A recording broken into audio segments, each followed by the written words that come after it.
your workshop's complete chaos at the moment. It's a shocker. I mean, if we had cupboards like that at home, we'd never find anything. Yeah. We deliberately employ a sort of chaos theory approach to warehousing.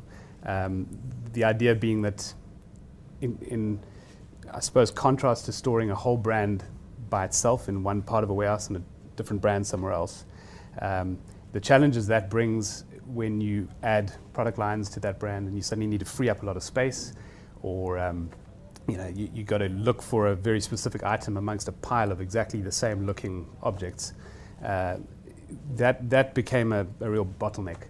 And so as part of our project during that year to sort of be able to pick at scale and really fulfill very quickly, we decided to scatter everything throughout the warehouse.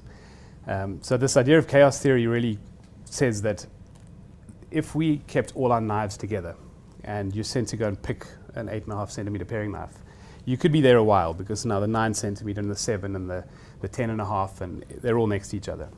So you're spending time examining each one and maybe looking at the barcode or scanning a lot of them to try and verify them.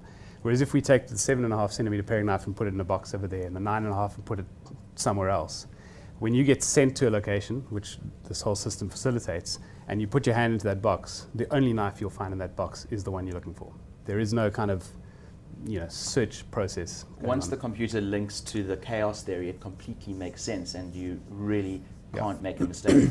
And it makes that whole process of, yes, you want to send your product to the client as quickly as possible, but you also don't want returns coming back, and this kind of process really helps in that.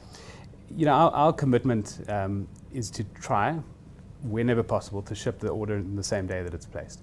And we do that by warehousing a lot of stock.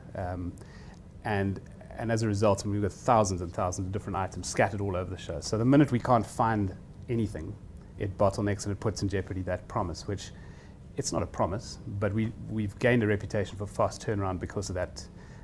Let's try and ship it at all costs. So anything that helps us find items quickly and not lose items is a huge advantage.